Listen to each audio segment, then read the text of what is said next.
प्यारे बच्चों, कैसे हैं आप लोग। आशा करते हैं कि आप लोग अच्छे होंगे, स्वस्थ होंगे और आप लोगों की तैयारी बेहतर चल रही होगी। तो फाइनली एसएससी सीजीएल का 9 सितंबर का थर्ड शिफ्ट का एग्ज़ाम हो गया है। 9 सितंबर थर्ड शिफ्ट में पूछे गए सभी क्वेश्चंस इस वीडियो में डिस्कस करेंगे, तो इस वीडियो को पूरा ज़रूर देखिए। वीडियो अच्छा लगे तो प्लीज़ वीडियो को लाइक और शेयर ज़रूर करें, और जो भी हमारे नए बच्चे हैं, जिन बच्चों ने चैनल को सब्सक्राइब नहीं किया है तो प्लीज़ चैनल को सब्सक्राइब करके नोटिफिकेशन बेल ऑन करना ना भूलें।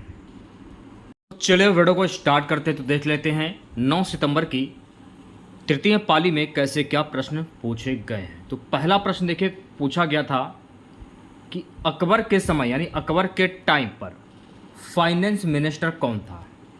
अकबर के समय अकबर का जो फाइनेंस मिनिस्टर था वो था टोडरमल। अगर हम बात करें टोडरमल की और अकबर की, तो टोडरमल जो है ये अकबर के शासनकाल के दौरान मुग़ल साम्राज्य के वित्त मंत्री थे। अगर आपसे पूछ लिया जाए पेपर में कि मुग़ल साम्राज्य के वित्त मंत्री कौन थे अकबर के शासनकाल में, तो आपको ध्यान में रखना है राजा टोडरमल। देखिए, जो राजा टोडरमल थे ये अकबर के दरबार कोर्ट में नवरत्नों में से एक थे। अक्सर आप लोगों ने देखा होगा कि प्रश्न में पूछ लिया जाता है कि अकबर के दरबार में नवरत्नों में कौन थे, राजा टोडरमल। ये आपको ध्यान में रखना है। अकबर के शासनकाल के दौरान राजस्व प्रणाली को क्या कहा जाता था, तो अकबर के शासनकाल के दौरान राजस्व प्रणाली को जब्त प्रणाली का कहा जाता था। क्या कहा जाता था, जब्त प्रणाली। तो ये भी फैक्ट आपको ध्यान में रखना है। राजा टोडरमल अकबर के वित्त मंत्री थे, उन्होंने इस प्रणाली की शुरुआत की थी। तो अगर आपसे पूछ लिया जाए कि राजस्व प्रणाली या जब्त प्रणाली की शुरुआत किसके द्वारा की गई थी, तो राजा टोडरमल के द्वारा की गई थी। अगर आपसे पूछा जाए कि अकबर सम्राट कब बना था, तो अकबर जो है ना, ये 1556 ईस्वी में सम्राट बना था। ये भी फैक्ट आपको ध्यान में रखना है। अकबर ने 1580 ईस्वी में पिछले 10 वर्षों के राजस्व आंकड़ों का विश्लेषण किया, जिसमें कीमत में उतार चढ़ाव और भूमि उत्पादकता की जानकारी शामिल थी। ये फैक्ट आपको ध्यान में रखना है, ठीक है। नेक्स्ट क्वेश्चन है, फैक्ट है ये। यहाँ पर आपको एक बात और ध्यान में रखना है। अगर आपसे पूछ लिया जाए कि अकबर के शासनकाल का जो इतिहास है अकबरनामा, ये शीर्षक किसके द्वारा लिखा गया है, तो ये जो शीर्षक है अकबरनामा, जो शीर्षक है ना, ये अबुल फलस के द्वारा लिखा गया है। गुजरात पर अपनी जीत के उपलक्ष्य में अकबर ने फतेहपुर सीकरी में भारत का सबसे ऊंचा प्रवेश द्वार यानी गेट ऑफ मैग्निफिसेंस बनाया था। इस प्रवेश द्वार का दूसरा नाम क्या था, बुलंद दरवाजा। तो अक्सर प्रश्न पेपर में पूछ लिया जाता है कि बुलंद दरवाजा का निर्माण किसके द्वारा करवाया गया था, तो अकबर के द्वारा करवाया गया था। और ये कहाँ पर स्थित है, तो ये फतेहपुर सीकरी में स्थित है। 1564 में सम्राट अकबर ने जजिया भेदभावपूर्ण कर समाप्त किया था। अगर आपसे पूछ लिया जाए कि जजिया कर ये किसने समाप्त किया था, तो अकबर ने समाप्त किया था। कब समाप्त किया था, 1564 ईस्वी में। तो ये भी फैक्ट आपको ध्यान में रखना है। अकबरनामा अबुल फलस द्वारा लिखित अकबर के शासनकाल का एक तीसरा खंड का इतिहास है।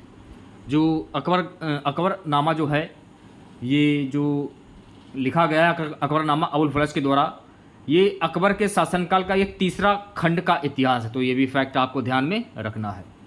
मुगल सम्राट अकबर के शासनकाल के दौरान अब्दुल रहीम खान एक खानखाना भारत में रहता था। ये भी फैक्ट आपको ध्यान में रखना है, ठीक है। तो ये सारे फैक्ट आपको ध्यान में रखने, क्योंकि यहीं से प्रश्न पूछ ले जाते हैं। या अकबर से या अबुल फलस से अगर कोई भी प्रश्न अगर पूछा जाता है तो इससे बाहर प्रश्न आपका नहीं जाएगा, ठीक है। नेक्स्ट क्वेश्चन देखिएगा। एक क्वेश्चन देखिएगा, पूछा गया था कि भारत की सबसे ऊंची रामसर साइट कौन सी है।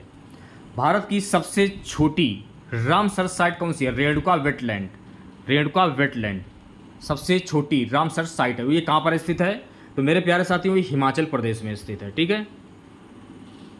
अगर हम रामसर स्थल की बात करें तो रामसर स्थल अंतर्राष्ट्रीय महत्व की आर्द्रभूमि है। अगर आपसे पूछ लिया जाए कि रामसर स्थल अंतर्राष्ट्रीय महत्व की क्या है, ये आर्द्रभूमि है। भारत के उत्तर प्रदेश में सर्वाधिक रामसर आर्द्रभूमि स्थल। अगर आपसे पूछ लिया जाए कि भारत में सर्वाधिक रामसर आर्द्रभूमि स्थल ये कहाँ पर स्थित है, सर्वाधिक की बात हो रही है तो ये उत्तर प्रदेश में स्थित है, ठीक है, सर्वाधिक। जनवरी 2020 में उत्तर प्रदेश में 6 रामसर स्थल जोड़े गए थे। 2020 में उत्तर प्रदेश में 6 रामसर स्थल जोड़े गए, तो ये भी फैक्ट आपको ध्यान में रखना है। जुलाई 2023 तक भारत में कुल 75 रामसर स्थल हैं। तमिलनाडु में रामसर स्थलों की अधिकतम संख्या है। अगर आपसे पूछ लिया जाए कि सर्वाधिक रामसर स्थलों की संख्या कहाँ पर सबसे ज़्यादा है, तो तमिलनाडु में, तो ये भी फैक्ट आपको ध्यान में रखना है। भितरकणिका मैंग्रोव वन ओडिशा में रामसर आर्द्रभूमि स्थल है, ये भी फैक्ट आपको ध्यान रखना है। पूर्वी कोलकाता आर्द्रभूमि को रामसर स्थल के रूप में घोषित किया गया है। पूर्वी कोलकाता आर्द्रभूमि जो है ना, इसको रामसर स्थल के रूप में घोषित किया गया है। तो ये सारे फैक्ट आपको ध्यान में रखने हैं, ठीक है। नेक्स्ट क्वेश्चन देखेगा। तो मेरे प्यारे साथियों, अगला प्रश्न पूछा गया था, अनुच्छेद 77 किससे संबंधित है। देखिए, अगर आपका आगे किसी भी डेट में अगर एग्जाम लगा हुआ, किसी भी शिफ्ट में एग्जाम लगा है अगर आपका, तो आर्टिकल से प्रश्न जरूर देखकर जाएगा, क्योंकि आर्टिकल से 2 से 3 प्रश्न हर शिफ्ट में पूछे जा रहे हैं। आर्टिकल 77 किससे संबंधित है, तो आर्टिकल 77 जो है ना, यह भारत सरकार के कार्यकारी व्यवसाय को नियंत्रित करता है। ये इससे संबंधित है। किससे संबंधित? भारत के कार्यकारी व्यवसाय को नियंत्रित करने से। आर्टिकल 71 की अगर हम बात करें, तो आर्टिकल 71 इसमें क्या आ जाता है, तो भारतीय संविधान का अनुच्छेद 71 राष्ट्रपति या उपराष्ट्रपति के निर्वाचन या उससे जुड़े मामलों से संबंधित है। ये आपको ध्यान रखना है, ठीक है। आर्टिकल 73 की अगर हम बात करें, तो आर्टिकल 73 में संघ की कार्यकारी शक्ति की सीमा का वर्णन करता है। इस अनुच्छेद के अनुसार संसद को कानून बनाने का अधिकार है, तो ये भी आपको ध्यान रखना है। भारत के संविधान के अनुच्छेद 61 में क्या है, राष्ट्रपति पर महाभियोग की प्रक्रिया प्रदान करता है। जो अनुच्छेद 61 है ना, ये राष्ट्रपति पर महाभियोग की प्रक्रिया प्रदान करता है, तो ये आपको ध्यान में रखना है। भारत के संविधान के भाग 6 में संघ कार्यपालिका के प्रावधान शामिल हैं, ये भी फैक्ट आपको ध्यान में रखना है। भारत के संविधान के अनुच्छेद 123 में अनुच्छेद राष्ट्रपति को अध्यादेश जारी करने का अधिकार प्रदान करता है। अगर आपसे पूछ लिया जाए कि आर्टिकल 123 में क्या निहित है, तो आर्टिकल 123 में राष्ट्रपति को अध्यादेश जारी करने का अधिकार प्रदान करता है। भारत के संविधान का अनुच्छेद 361 में क्या है, तो भारत के संविधान का जो आर्टिकल 361 है ना, इसमें यह कहता है कि राष्ट्रपति या राज्यपाल या किसी राज्य का प्रमुख अपने कार्यालय की शक्तियों और कर्तव्यों के पालन और उसके द्वारा किए जाने वाले किसी भी कार्य के लिए किसी न्यायालय में जवाबदेह नहीं होगा, ठीक है। ये आपको ध्यान रखना है। भारत के संविधान का अनुच्छेद 13 में क्या निहित है, तो अनुच्छेद जो 13 है ये घोषित करता है कि भारत के संविधान 1950 के प्रारंभ से पहले भाग 3 के साथ असंगत कानून शून्य है। तो ये सारे फैक्ट आपको ध्यान में रखने हैं। एक क्वेश्चन पूछा गया था मेरे प्यारे साथियों कि धर्म की स्वतंत्रता किस अनुच्छेद में है। धर्म की स्वतंत्रता किस अनुच्छेद में, तो धर्म की स्वतंत्रता जो है ना, अनुच्छेद 25 में है, ठीक है। संविधान के अनुच्छेद 25 से 28 में धार्मिक स्वतंत्रता के अधिकार की गारंटी देता है। तो इसमें सिर्फ 25 पूछा गया है, तो अगर 25 पूछा जाए, 28 पूछा जाए, आर्टिकल 25 या 28, तो इसमें धार्मिक स्वतंत्रता के अधिकार की गारंटी देता है। इसमें ये निहित है, ये आपको ध्यान में रखना है। सो गाइस, नेक्स्ट क्वेश्चन पूछा गया था कि नुआखाई उत्सव का संबंध किससे है। तो मेरे प्यारे साथियों, नुआखाई उत्सव का संबंध ओडिशा राज्य से। कहाँ से है? ओडिशा राज्य से। जो नुआखाई उत्सव जो है ना, ये ओडिशा राज्य का फसल त्यौहार है। अगर आपसे मान लीजिए पूछ लिया जाए कि नुआखाई जो उत्सव है ये किससे संबंधित है, तो ये फसल त्यौहार से संबंधित है, ठीक है। प्रश्न को घुमाकर भी पूछा जा सकता है, जैसे कि कृषि आधारित धार्मिक नुआखाई त्यौहार ओडिशा राज्य में मनाया जाता है। अगर आपसे पूछ लिया जाए कि कृषि आधारित धार्मिक नुआखाई जो त्यौहार है ये किस राज्य में मनाया जाता है, तो ये उड़ीसा राज्य में मनाया जाता है। कंफ्यूज होने की ज़रूरत नहीं है। एक है चिथिरई उत्सव। अगर आपसे पूछ लिया जाए कि चिथिरई उत्सव ये किस राज्य में मनाया जाता है, तो चिथिरई उत्सव जो है ना, ये तमिलनाडु राज्य में मनाया जाता है। ये प्रमुख रूप से मनाई जाने वाली देवी मीनाक्षी के विवाह से संबंधित है। तो चिथिरई जो उत्सव जो है ना, ये देवी मीनाक्षी के विवाह से संबंधित है। तो ये भी फैक्ट आपको ध्यान रखना है। राज्य याद कर लीजिए और किससे संबंधित है ये भी आप याद कर लीजिए। एक है ओणम त्यौहार। तो ओणम भारत का एक प्रमुख त्यौहार है जो मुख्य रूप से केरल में मनाया जाता है। तो ओणम का जो त्यौहार है कहाँ पर मनाया जाता है, अगर आपसे पूछ लिया जाए तो ये केरल में मनाया जाता है। तो ये भी आपको ध्यान में रखना है। दशहरा की अगर हम बात करें, दशहरा विजयदशमी भारतीय त्यौहार भगवान राम के हाथों राक्षस राजा रावण की मृत्यु का उत्सव मनाता है, ठीक है। ये भी आपको ध्यान में रखना है। जो भी फैक्ट मैं आपको बता रहा हूँ उनको अच्छे से देखते चलिए। छठ पूजा त्यौहार सूर्य की पूजा के लिए समर्पित है और मुख्य रूप से बिहार के लोगों द्वारा मनाया जाता है। छठ पूजा जो त्यौहार है, ये सेकंड शिफ्ट में प्रश्न आपसे पूछा गया था कि छठ पूजा का जो त्यौहार है, सूर्य की पूजा के लिए समर्पित कौन सा त्यौहार है? छठ पूजा त्यौहार ये कहाँ पर माना जाता है? ये बिहार में माना जाता है। ये सेकंड शिफ्ट में प्रश्न पूछा जा चुका है। UNESCO विरासत स्थल में मंदिरों की भव्यता का जश्न मनाने के लिए आमतौर पर जनवरी में कर्नाटक सरकार द्वारा पटरकल नृत्य उत्सव आयोजित किया जाता है। ये भी फैक्ट आपको ध्यान में रखना है।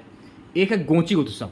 तो गोंची उत्सव ये कहाँ पर मनाया जाता है? अगर आपसे पूछ लिया है कि गोंची उत्सव ये किस राज्य में मनाया जाता है, तो गोंची उत्सव जो है ना, ये हिमाचल प्रदेश में मनाया जाने वाला एक भारतीय त्यौहार है। एक है किचेरी उत्सव। तो किचेरी उत्सव ये कहाँ पर जो है मनाया जाता है? क्योंकि किचेरी एक फसल उत्सव, इसे अनुष्ठानिक स्नान साझी से प्रमुख रूप से उत्तर प्रदेश में मनाया जाता है। तो ये भी आप किचेरी उत्सव जो है ना, किचेरी फसल उत्सव है, ये उत्तर प्रदेश में मनाया जाता है। तो ये भी फैक्ट आपको ध्यान में रखना है। तो कहने का मतलब ये सारे फैक्ट आपको ध्यान में रखने हैं। 2002 में पद्म भूषण पुरस्कार किसको मिला था? तो मेरे प्यारे साथियों, 2002 में पद्म भूषण पुरस्कार जो है ना, ये जाकिर हुसैन को मिला था। और जाकिर हुसैन का संबंध किस वाद्य यंत्र से है? तो जाकिर हुसैन का संबंध तबला वाद्य यंत्र से है। तो ये भी आपको ध्यान में रखना है। जाकिर हुसैन की अगर हम बात करें तो जाकिर हुसैन भारत सरकार द्वारा पद्मश्री और पद्म भूषण पुरस्कार से सम्मानित होने वाले सबसे कम उम्र के ताल वादक हैं। जो जाकिर हुसैन तो जो है ना, ये सबसे कम उम्र के भारत सरकार द्वारा पद्मश्री और पद्म भूषण पुरस्कार से सम्मानित होने वाले सबसे कम उम्र के ताल वादक हैं। अगर आपसे पूछ लिया जाए कि सबसे कम उम्र के पद्मश्री और पद्म भूषण प्राप्त करने वाले ताल वादक कौन है?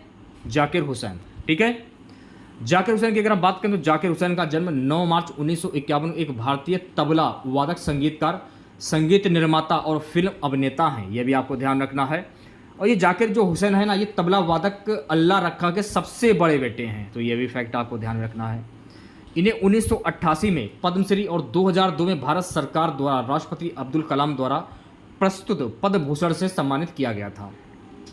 तो ये सारे फैक्ट आपको ध्यान में रखने हैं। ठीक है,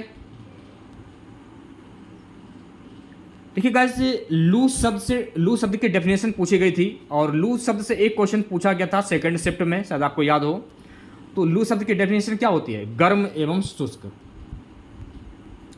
लू शब्द जो है ग्रीष्म पवन से संबंधित है। अगर आपसे पूछ लिया जाए कि लू शब्द किससे संबंधित है, तो लू शब्द जो है ना, ये ग्रीष्म पवन से संबंधित है। ठीक है, लू शब्द धूल भरी व शुष्क हवाओं का चलना की हवाओं को स्पष्ट करता है। लू किस प्रकार की हवा है? तो लू जो है ना, ये एक गर्म हवा है। लू गर्मी ऋतु की विशेषता है। लू किसकी विशेषता है? गर्मी ऋतु की विशेषता। तो ये भी आपको ध्यान में रखना है। लू स्थानीय पवन का उदाहरण है। तो लू किस का उदाहरण है? तो लू जो है ना, ये स्थानीय पवन का उदाहरण है। लू के कारण क्या होता है? तो लू के कारण हीट स्ट्रोक आता है। आप लोगों ने देखा होगा कि इस बार गर्मी बहुत पड़ी थी, हद से ज़्यादा गर्मी पड़ी थी, और बहुत सारे ऐसे टीचर थे जो कि हीट स्ट्रोक के कारण उनको अपनी जान गंवानी पड़ी थी। ग्रीष्म ऋतु में भारत के विशाल मरुस्थल से चलने वाली गर्म हवा को लू कहते हैं। अगर आपसे पूछ लिया जाए पेपर में कि ग्रीष्म ऋतु में भारत के विशाल मरुस्थल से चलने वाली गर्म हवा को क्या कहते हैं, तो लू कहते हैं। तो ये भी आपको ध्यान में रखना है। थल समीर, समुद्री समीर और लू ये स्थानीय पवनें हैं। ठीक है, ये भी आपको ध्यान में रखना है। मई और जून के महीनों में देश के उत्तरी भागों में चलने वाली तेज और गर्म शुष्क स्थानीय पवन को क्या कहते हैं? ये भी प्रश्न पेपर में पूछा जा सकता है। तो इसे लू कहते हैं। ठीक है, तो लू से संबंधित जितने भी क्वेश्चन थे मैंने आप लोगों को करा दिए हैं। लू से आपका एक भी क्वेश्चन यहाँ से बाहर नहीं जाएगा। ठीक है, सो गाइस, नेक्स्ट क्वेश्चन देखिए, पूछा गया था कि शिल्पाधिकारम के लेखक कौन है? शिल्पाधिकारम के लेखक कौन है? इलंगो आर्दिगल। कौन है? इलंगो आर्दिगल। इलंगो आर्दिगल की अगर हम बात करें तो इलंगो आर्दिगल एक चेरा राजकुमार, जैन भिक्षु और एक कवि थे। कौन थे ये? इलंगो आर्दिगल एक चेरा राजकुमार, जैन भिक्षु और एक कवि थे। इलंगो अडिगा को शिल्पी कातरकम के लेखक के रूप में भी श्रेय दिया जाता है। तो ये भी फैक्ट आपको ध्यान में रखना है। इलंगो ने शिल्पाधिकारम की रचना की थी। प्रश्न को थोड़ा घुमाकर भी पूछा जा सकता है, इसलिए आप एक एक चीज़ अच्छे से देख लीजिए। ये एक प्रसिद्ध तमिल महाकाव्य शिल्पाधिकारम की रचना लगभग 1800 वर्ष पहले इलंगो नामक कवि ने की थी। अगर आपसे पूछ लेगा कि शिल्पाधिकारम की रचना ये किसने की थी, तो इलंगो नामक कवि ने की थी 1800 वर्ष पहले। तो ये भी फैक्ट आपको ध्यान में रखना है। ठीक है, महाकाव्य शिल्पाधिकारम कथानक में जैन तत्व से संबंधित। तो किस तत्व से संबंधित है? जैन तत्व से संबंधित है। तो ये फैक्ट आपको ध्यान में रखने हैं, ठीक है। नेक्स्ट क्वेश्चन देखिए पूछा, देखिए अगला प्रश्न आपका माइटोकांड्रिया से पूछा गया था। प्रश्न क्या पूछा गया था, ये तो खैर हमको नहीं मिल पाया है। बाहरी झिल्ली के बिना माइटोकांड्रिया को माइटोप्लास्ट कहा जाता है, ये फैक्ट आपको ध्यान में रखना है। माइटोकांड्रिया में 70S राइबोसोम है, तो अगर आपसे पूछ लिया जाए कि माइटोकांड्रिया में कितने राइबोसोम होते हैं, 70S राइबोसोम होते हैं, ठीक है। माइटोकांड्रिया का अवलोकन सर्वप्रथम किसके द्वारा किया गया, तो माइटोकांड्रिया का अवलोकन सर्वप्रथम कोलीकर के द्वारा किया गया। किसके द्वारा किया गया था, कोलीकर के द्वारा किया गया था। सो गाइस नेक्स्ट क्वेश्चन पूछा गया था, एशियन हॉकी चैंपियनशिप को सबसे पहले किसने जीता था। एशियन हॉकी चैंपियनशिप को सबसे पहले पाकिस्तान के द्वारा जीता गया था। मैंने गूगल किया, गूगल करने के बाद पाकिस्तानी आंसर आ रहा है, ठीक है। 4 बार की हॉकी विश्व कप विजेता पाकिस्तान ने साल 1958 के एशियाई खेलों में पहली बार एशियाई खेलों के पुरुषों के इवेंट में स्वर्ण पदक जीता, जबकि भारतीय पुरुषों की हॉकी टीम को रजत पदक से ही संतोष करना पड़ा था। एशियाई मैराथन चैंपियनशिप जीतने वाला पहला भारतीय कौन था, गोपी थोनाकल, ये भी फैक्ट आपको ध्यान में रखना है, ठीक है। सो गाइस नेक्स्ट क्वेश्चन पूछा गया था कि चटगांव शस्त्रागार के नायक कौन थे। तो चटगांव शस्त्रागार के जो नायक थे ये थे मास्टर सूर्यसेन। कौन थे, मास्टर सूर्यसेन 1930 में, ठीक है। देखिए चटगांव जो शस्त्रागार छापा जो डाला गया था ये 18 अप्रैल 1930 को छापा डाला गया, और ये स्वतंत्रता सेनानी सूर्यसेन के नेतृत्व में पुलिस और सहायक बलों के शस्त्रागार पर छापा मारने का एक प्रयास था। एक थे अर्दुदे दस्तीदार, ये चटगांव शस्त्रागार छापे से जुड़े थे। ये एसएससी सीजीएल के एग्जाम में, एसएससी सीजीएल 2021 के एग्जाम में ये प्रश्न पूछा गया था कि चटगांव शस्त्रागार छापे से जुड़े कौन थे, तो अर्देदू दस्तीदार, ये चटगांव शस्त्रागार छापे से ये जुड़े हुए थे। सो गाइस नेक्स्ट क्वेश्चन पूछा गया था कि C4H8O2 किसका फार्मूला है, तो ये ब्यूट्रिक एसिड का फार्मूला है। अणुसूत्र C4H8O2 ये अम्ल एवं एस्टर दोनों प्रदर्शित करता है, ये फैक्ट आपको ध्यान रखना है। CH3COOH ये एथोनोइक एसिड का रासायनिक सूत्र, तो ये भी फैक्ट आपको ध्यान में रखना है। एक क्वेश्चन देखिए पद्मश्री से पूछा गया था। प्रश्न क्या पूछा गया था, ये तो खैर हमको नहीं मिल पाया है। तो पद्मश्री पुरस्कार 2024 से सम्मानित होने वाले जो खेल हस्तियों की सूची में हैं, इनका नाम है रोहन बोपन्ना, उदय विश्वनाथ देशपांडे, हरविंदर सिंह, सत्येंद्र सिंह लोहिया, पूर्णिमा महतो और गौरव खन्ना, ये नाम शामिल हैं जिन्हें पद्म पुरस्कार 2024 से सम्मानित किया गया है, ठीक है। पद्मश्री पुरस्कार से सम्मानित गुरु कीज पदम कुमारन नायर भारत के कथकली शास्त्रीय नृत्य के नर्तक थे, ये आपको ध्यान में रखना, ठीक है। देखिए ये क्वेश्चन आपका एसएससी सीजीएल 2023 के एग्जाम में पूछा गया था कि पद्मश्री और पद्म भूषण और पद्म विभूषण पुरस्कार से सम्मानित गुरु केलुचरण महापात्र ने ओडिसी शास्त्रीय नृत्य को पुनर्जीवित करने में महत्वपूर्ण भूमिका निभाई थी। किसने महत्वपूर्ण भूमिका निभाई थी, केलुचरण महापात्र ने, ये आपको ध्यान में रखना है, ठीक है। ये एसएससी सीजीएल 2023 के एग्जाम में पूछा जा चुका है, पिछले साल पूछा गया था। जाकिर हुसैन भारत सरकार द्वारा पद्मश्री और पद्म भूषण पुरस्कार से सम्मानित होने वाले सबसे कम आयु के ताल वादक हैं। ये प्रश्न देखिए एसएससी सीएचएसएल के 2021 के एग्जाम में पूछा जा चुका है। और एक देखिए लास्ट क्वेश्चन आज का हमारा रहेगा 5 ईयर प्लान से एक प्रश्न पूछा गया था। प्रश्न क्या पूछा गया था, यह खैर हमको नहीं कि 5वीं पंचवर्षीय योजना से प्रश्न पूछा गया था। फिलहाल 5 ईयर प्लान से प्रश्न था।